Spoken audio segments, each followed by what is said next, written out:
Thank you, Thorsten. And also welcome everyone. I'm very excited to speak today at CoCoCo.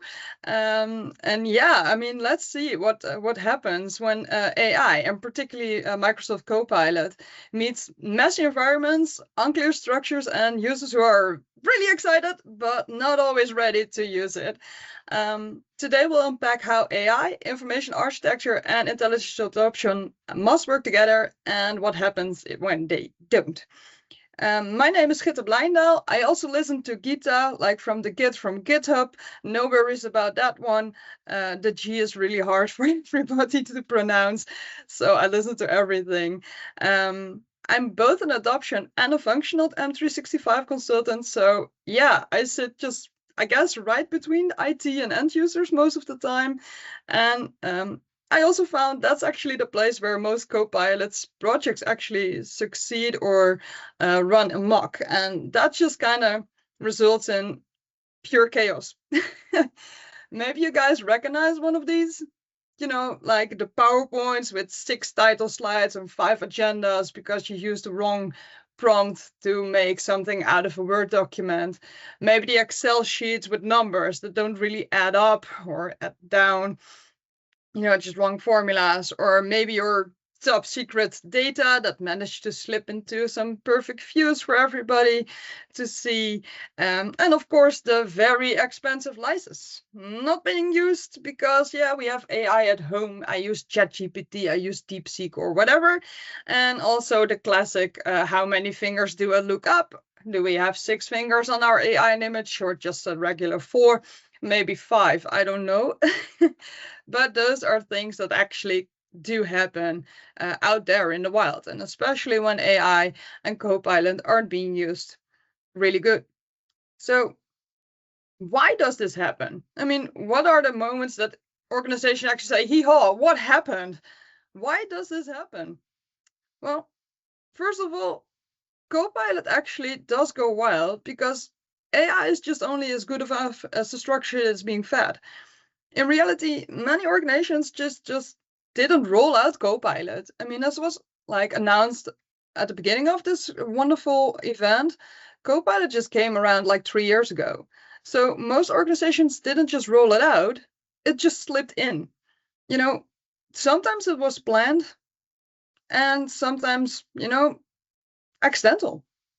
Perhaps leadership said, well, we need AI right now. We're going to do something about it. We might have a plan. We might have half of a plan, but we're going to use AI. That's a goal or not. But often it was just accidental. I come in many organizations that just has curious users. They're enabling previews. They're using free AI tooling. They're just trying it out. They're really excited about things. And then, yeah, it just all levels down again. I mean, I think that's what one of the trenches was. And I think Sarah's talk this morning, people end up in the trench. So even with planning enabled, even when Copilot was enabled, planned, most of the time, organizations' structures remain unchanged. So the underlying ecosystem was never made Copilot ready. The content, permissions, governance, user maturity just isn't ready or wasn't ready, depending on the organization. And just like you just don't jump on a wild horse, Copilot needs a structured environment and ready users in order to prevent it from running wild. And in this case, it's always good to know that AI and Copilot amplifies whatever chaotic environment it lands in. So what makes a good digital environment? Well, that's what we're going to dive in about. So let's see. I made this nice little diagram with AI being the reasoning machine. Intelligence adoption means no blind trust, and information architecture provides the context.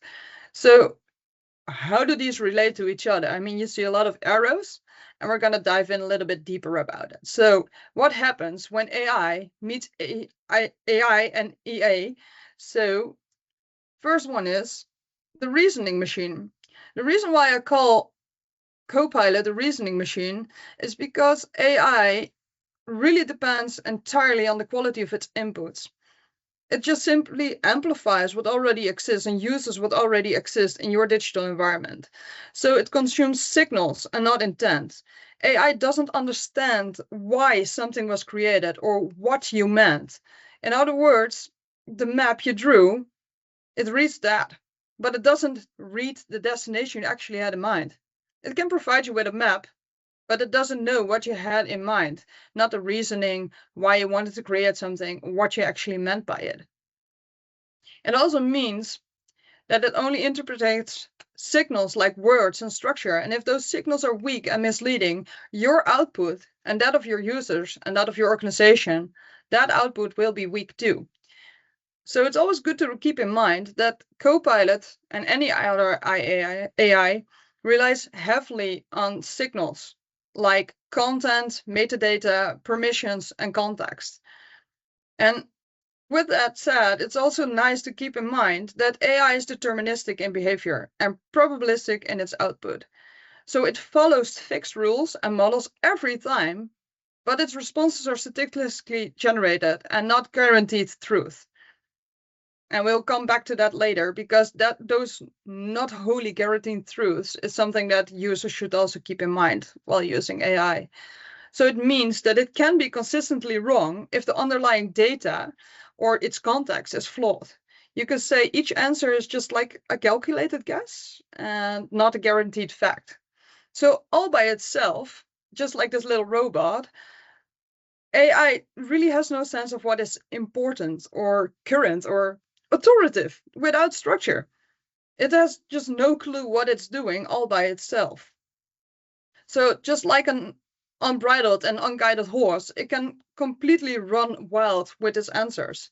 You may have seen certain hallucinations or just plain wrong answers. So it just needs those little steps. It needs those signals like content, metadata, permissions, and context. So this is where information architecture comes into play to guide it the right way.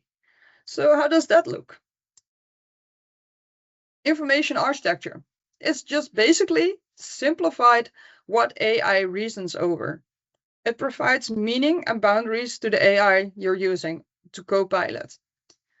In this context, it just makes AI responses more accurate. Not always 100% accurate. And I think that's also like where Microsoft chooses its name Copilot really well, because it's never a pilot. We human beings are always the pilot. And Copilot just helps us, but we need to check it. And how can we check it and how can we guide it? Well, that's information architecture. You can actually help it. It divides where content lives, like SharePoint, your mailbox, Microsoft Teams, what that content means. You can actually add to that by providing it metadata. You know, the SharePoint columns, for instance, or certain labels in your mailbox, and who should see what via the structures, permissions, and labels.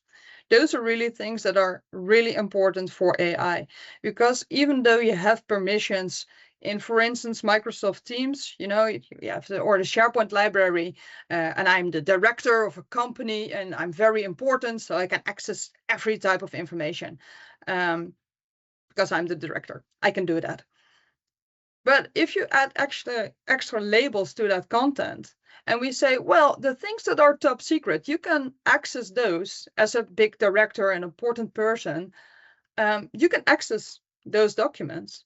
But your AI assistant, your Copilot, cannot use those labeled top secret documents for input in any PowerPoints, thus preventing me from accidentally trying to summarize certain documents into a big meetup company-wide thing and accidentally presenting top secret things company-wide.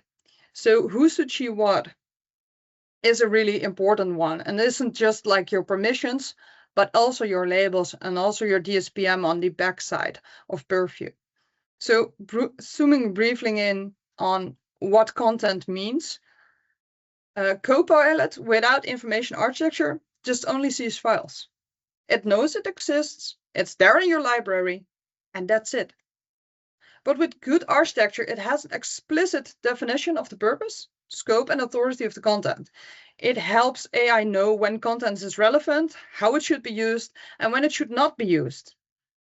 And that just means that good information architecture includes a lot of things. And it can be quite a hassle. I mean, it's ranging from your basic site structures in SharePoint to metadata to labels, your lifecycle policies to keep things, going around and not being outdated. Data rot is a thing and can actually be a hassle for Copilot. And yes, that might mean you have to redesign some lists and libraries in your organizations. It might even mean you have to rebuild your intranet or your structures or delve into the deep, deep, scary black hole of purview to create an information architecture utopia. Or, well, it's something that's reachable in reality? Or is it just like, how does this utopia looks? Well, often whenever I go to a company, there's always like the theoretical best cases versus just your workable, mature, and effective perspective. So a utopia, in the sense of information architecture, controls everything, and everything is great, especially from a data and security perspective, But I always say, like, the best data from the point of perspective of security is data that's being locked in a box, buried on the ground, put into concrete and build a big fence around it. It's data that's not being used. But in reality, people use data all the day. So that reality is that it takes time and resources to put up and maintain your information architecture. It's not something you just roll out like one day and then don't maintain it anyhow. People have to work with that data, and people have to maintain the digital environments, and people need to reinforce their behavior time and again with these structures, and these signals change. Your metadata can change sometimes. For instance, if your company grows, you might actually have to add a department to your metadata, or maybe change something around on your intranet, depending on how it's built around your departments.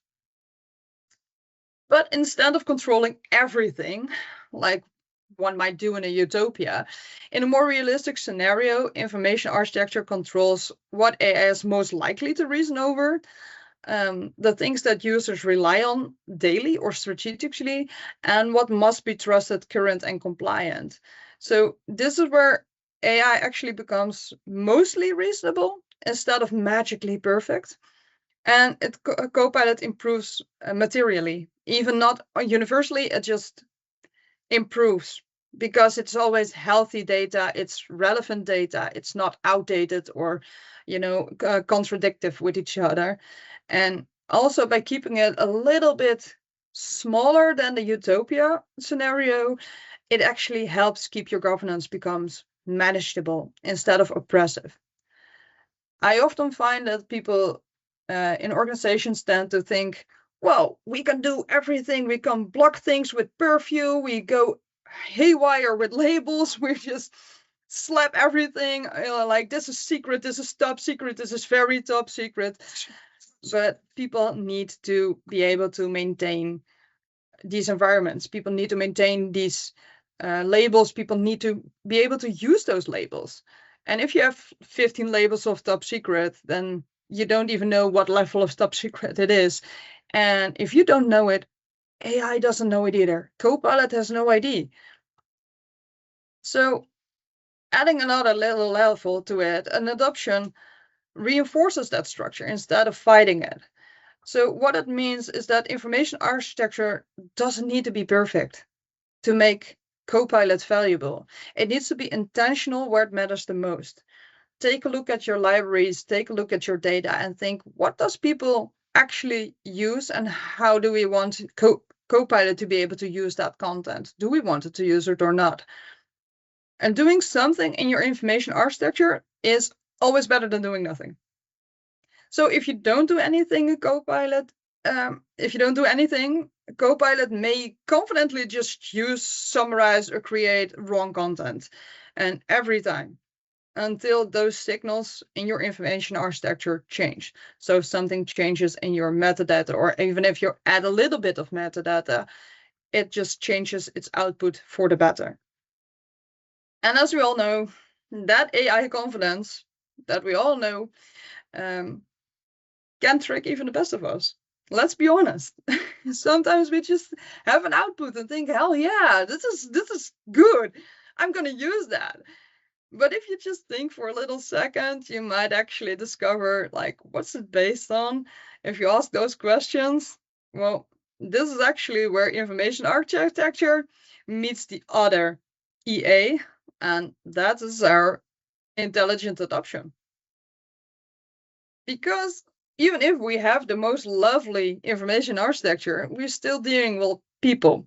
And people tend to get overexcited once you talk about AI, and they really want to use it. So it's a little bit different than most adoption projects, where people might think, well, I'm not too sure about using Microsoft Teams, or do I really have to use SharePoint? Those are lower levels of excitement. When I rolled out my first Copilot project, I was like, whoa, people really want to use this. So we actually had to switch up, and instead of like trying to make people excited about using something, we actually had to tame that excitement a little bit. And this is where intelligence adoption is actually a thing. And why do I call it intelligence adoption and not user adoption? Well, that's just because in reality, many organizations think that adoption is the same thing as training. And I just want to get that one out of the way. Adoption does not equal training.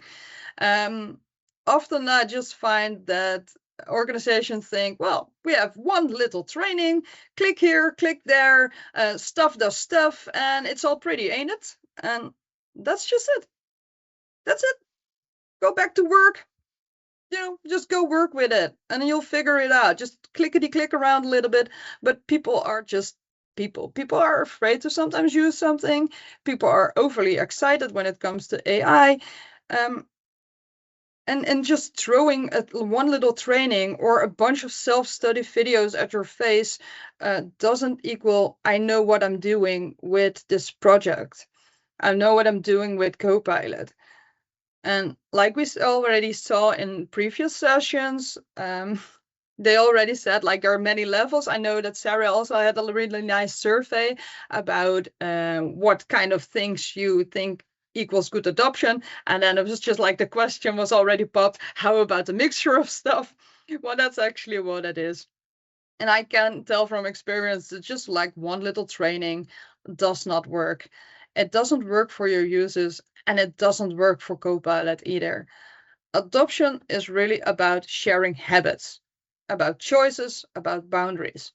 It should focus on your users' wants and what they need to do.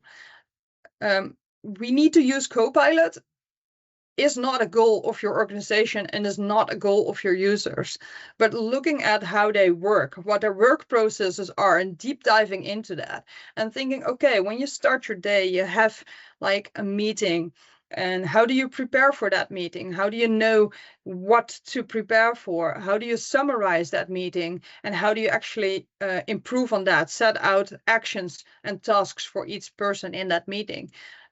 Knowing how people work, what users want and need to do, that's a main focus. That should be the main focus of your adoption. How do we want users to use this? And how do we actually give them the tools to use that? So in light of Copilot, this does mean prompt literacy. It does mean understanding the limitations of AI. It does mean having knowledge about hallucinations, what they are, and other untrustworthy stuff, because it isn't just only nice, fun, and magic. It's also something that can actually damage your organization. It can damage your data. It can damage your safety.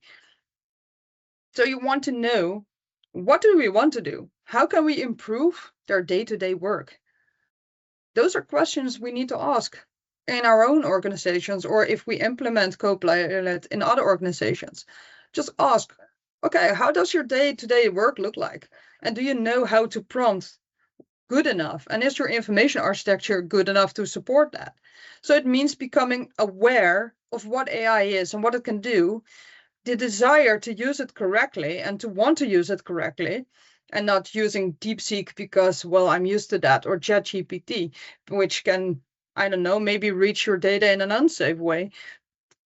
It means we have to bring knowledge to the people about how to use it based on their levels, based on what they want to know about it and how they want to use it, how it can improve their workload and not become an extra workload. It also means to have the skills and the ability to develop over time. It just doesn't stop. We keep seeing in the past 3 years, Copilot was expanding and expanding on what it can do, what it can bring to us, how it can improve our workplace. So if you just implement one training and you stop right there, yeah, people just probably gonna stop that using that quite expensive license. People just gonna think, well, yeah, I just know how to use like the Edge version of Copilot, but I forget it also exists in their email and it might actually be able to summarize emails they missed during winter holiday or spring holiday, which is this right now. I mean, Easter's just been there. For the German people, well, that's actually 2 weeks of vacation. Might mean quite a lot of missed emails. Well, do they know that maybe if you have a Copilot license, it can actually summarize those things, prioritize your tasks? And do we know how to ask that? Those are the things we actually want to dive into with people. And then after they are aware, they have the desire to use it, they have the knowledge, they have the skills and abilities, then there's also reinforcement. Reinforcement to keep up with the many, many, many things you can do with Copilot and the new possibilities to just keep on stacking. So yeah, I mean, user adoption should just always align with capabilities of the chosen AI tool in question and your business scenarios, of course. I mean, your business invests in Copilot licenses, invests in training, invests in other materials to source for Copilot, but should also be around, about users themselves, the user goals, and should include some risk awareness, because lately it has been quite a lot of news articles about data leakage through Copilot. And that is where your information architecture once again comes back in our little circle. So this risk awareness is where intelligent adoption meets information architecture. And we just close this little circle again. Because if you look at intelligence adoption versus information architecture, you might have this little thingy. I build it, the most of the time, people just have this expectation, this is what I wanted, and this is what I got. And yes, that monster is bigger than the circle it actually fits in, because, when things are just wrong on your information architecture side, you might actually get an unexpected monster back in your face. And that means we have to stop hoarding our documents, those outdated contents just resurface again and again if we keep on hoarding our documents that we don't need. Also, yeah, I mean, probably everybody knows like the version 2.0 2026 titles. You don't need those if you have good information architecture. Because if you keep on making documents with these silly titles, the wrong versions might appear in answers. Of course, if you don't have good access management and you keep seeing access denied, it just breaks your user trust. That's also information architecture on the behind side of that. And if you have no information architecture at all, users will just blame AI and blame Copilot instead of the system around it or themselves. And if they have no knowledge and no skills, well, expectation will not meet reality. Definitely not. They all expect this, we put in a donkey and we get this magical flying Pegasus out of it. But they forget that they have a role in that as well. And so the reality is that they might end up with this little monster that's bigger than they actually choose to have. So if we look again versus, okay, this utopia and reality, how do these combine? Well, in a utopia, ideal world, intelligent adoption means that every user understands what Copilot can and cannot do and just acts accordingly. Perfect. In practice, intelligent adoption is about raising the baseline and not about perfect behavior. You just want to keep leveling people up. And I think that was also like part of the previous session before me. So raising that baseline time and again, reinforcing those things. So I made a little overview about how some things might look in a utopia and how things might look in a realistic scenario. So it means just understand when AI can help and when it shouldn't help. Be critical about the input, be critical about the output. Better prompts over time. Sure, people know by now maybe how to prompt, but I encounter lots of people who still don't know it. They just say, well, make a PowerPoint out of this Word document, and that's it. And then a PowerPoint might come out, but it might look crap as well. So yeah, I mean, balancing those things. So instead of how do we make everyone an expert AI user, we should better think, how do we make better choices the easiest choice for people? So putting it on the behavioral maturity versus the human. So how do we make better choices by using AI, the easiest choices, and not giving them anything else? So those three combined, when AI, EA, and EA go hee-haw, I actually choose the title because the three letters of AI, EA, and EA actually just sound like a donkey in Dutch. So that's how I came up with it.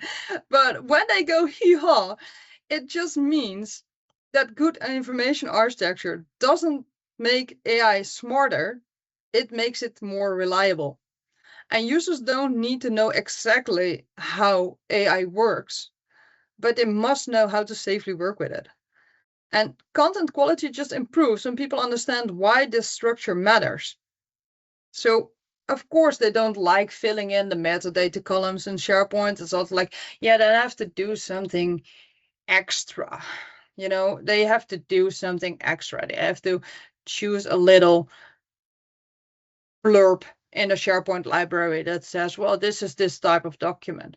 But when you actually put it in a good user adoption way, you can actually say, well, yes, it might actually take like 1 minute extra uploading a document and giving that little metadata content with it. But from the output perspective, in the nearby future, you actually might save like minutes, hours, or even more by not constantly having to search for any information. Even without AI, your information architecture matters for people, and actually relying that to them helps them understand why that structure matters. And once they get it, why that structure matters, the quality from your content improves and the quality of your output improves with that as well. So with that said, here are some closing thoughts on what to keep an eye on, some practical takeaways for you people, and some actionable steps you might just want to implement immediately. So what I find that organizations typically overlook is just like AI success really depends on user behavior and not activation of some licenses. If you look at information architecture, it should be a business decision and not just IT layout. When I hold governance sessions or purview sessions, most of the time there's an IT department there and not always other people. Even if we make it quite clear, it is a business decision. Why is it a business decision? Is because everybody needs to comply to that. It is just like rules people need to follow. Other thing I tend to encounter, especially with SharePoint intranets, is like, no, everybody should just publish anything. They should just access everything. Teams should all be public and accessible. Yeah, that sounds really nice, but it doesn't equal empowerment. If everybody can access everything, data just gets splintered, gets overlooked, and actually, well, might be able to be saved in the wrong place. I've encountered quite a lot of HR departments who didn't actually see the difference between their HR and their HR team. They were both named almost equally. Both were named HR. They contained a map, a folder with HR, and they had some quick links made to that. And then somebody just uploaded quite a lot of evaluation forms of managers to the HR folder. That was the public HR folder. So if everybody can publish and access anything, it doesn't always equal empowerment. It most of the time just equals chaos. And another takeaway, training does equal adoption. I've already said that you guys are on the adoption track, so you might hear this quite a lot of times, but it is so important to remember. And also, if your context is chaos, and it becomes just even bigger Copilot chaos. So keep your information architecture inside. Keep an eye on it. Make a governance board to review it every once half year maybe. And also your compliance, it just shoots up whenever you do that. So that's also good if you have any audits going on. Yes, and AI requires quality inputs. That's also something organizations typically overlook. We don't need any prompting training. People just know what to use. Yeah, but we actually find that people who do know how to prompt, who do get those quality answers straight from the beginning, are actually using it longer and more intensely than people who don't. So what do these practical signs you're ready for AI look like? Well, I would say if you have pages that have owners and review dates, that would be like a plus for the usage of AI. If you have metadata that exists and is being used, well, you're ready for AI. Some top tasks that are actually findable in less than 3 clicks. I love data that's being found really fast. It also provides Copilot the necessary little hooks to know this data is relevant, this data belongs to this user. And that also combines great with permissions that actually match expectations. We know who needs to access what, and users do also know what belongs where. So those HR mistakes with the wrong folder because everything they used was actually named HR folder, that doesn't help them any. That just makes the chaos even bigger, and that makes the AI and Copilot chaos also really big. And duplicate content, if you clean that up regularly, you're ready for AI. And if you really want to have a wow moment, yeah, labels policies that are in place, we would love that. So, but what are you not ready for AI? What if you're not? Well, you can always implement AI, but please don't unless you want to have a hee-haw, what the hell happened moment. That's when users rely on email attachments alone, or when your organization thinks, yeah, we'll clean it up later. You know, that's just something. We just migrate everything to the cloud, unleash Copilot on it. We're good. Please don't use Copilot yet. Clean it up first, and then Copilot can actually consume something that's worthy. If you have a lot of orphan sites and pages and no ownership at all, you're actually on a sinking ship. Probably you have a really wild donkey and a good time with that. If you have like 10 versions of the same policy or the same document lying around, AI doesn't know anything what to do with it. It will surface old policies with confidence, and it says, this is it. And if your users take that for granted, they will just take that for granted. And also, if your people ask AI questions with no regards for the input, so they use those top secret documents straight into Copilot and think, this is wonderful, we're just going to use this for our public presentation, or we're just going to put this top secret document somewhere in ChatGPT, and it's an open ChatGPT, and there's no security in place. Well, please check if your organization is ready for AI. And really, really, really, if you have no monitoring plan, no governance board, or any admin activity at all, you might not be ready for AI either. Because these are things that just needs an admin, that just needs monitoring on a regular basis.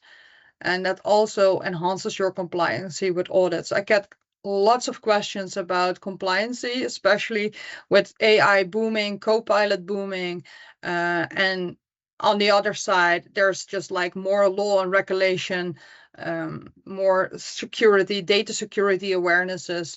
So those things need to be leveled with each other. We want to use AI, but we want to use it safely. And if you have no monitoring plans, no governance boards, and no admin activity or no trained admins, you might not be able to use AI safely in that regards. So what are some actionable steps you might want to take? Well, before Copilot rollout, clean authoritative content. Just clean up your content, set a date, let people review their own stuff. Most of the time, I mean, they say, no, this is a great IT party, it's an IT project. Nobody in IT knows of your hundreds of thousands of documents, what is relevant or what's used, lots of things. People who work with those contents know, so make them authoritative about the cleanup. Migrate only what you need. If you want to migrate to the cloud for Copilot, migrate only what you need. Don't move around your garbage. Especially like if you take a data migration, the same thing as moving with your house, you also don't take in the garbage or the contents of the garbage bins. So please don't do that with your data as well. Migrate only what you need.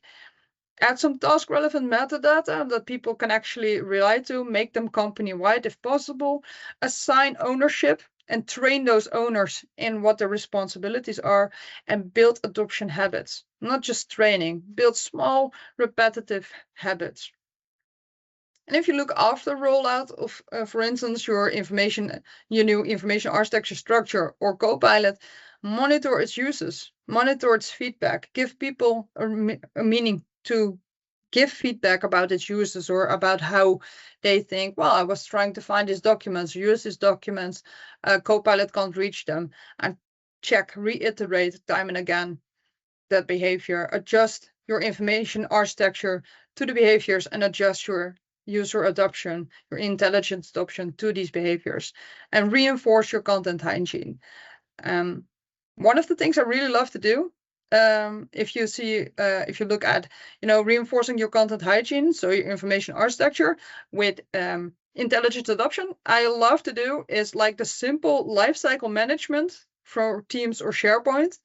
That's being automated, the automated every year reminder, like, is this team still needs to be active or not?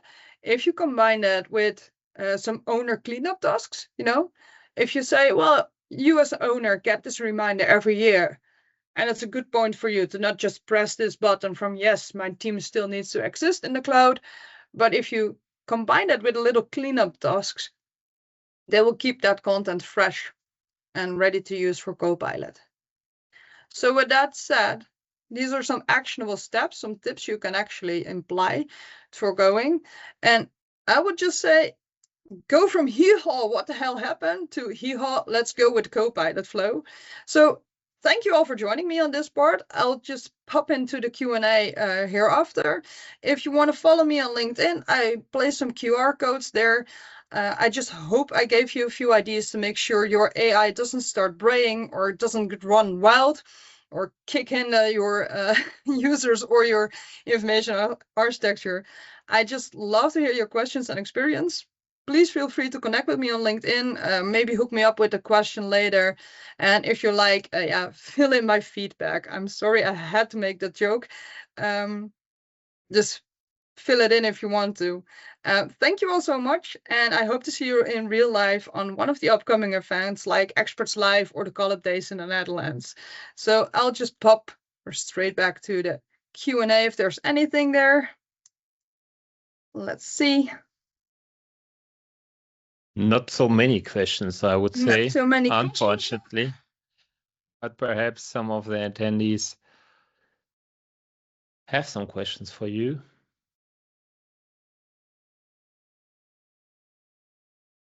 Thanks for presenting, Gitta. Yeah, lovely to be here. If there's Great. any questions after the session and after it has synced, then please feel free to ask me at LinkedIn. I'll just check in regularly. So. Will you share your slides afterwards? Should the people Oh yeah, sure. contact you via Yeah, LinkedIn? sure. Or? I can share the slides, no worries.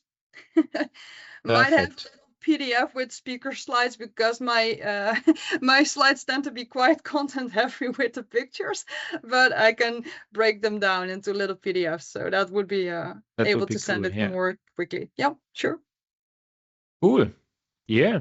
Then thanks again. Yeah.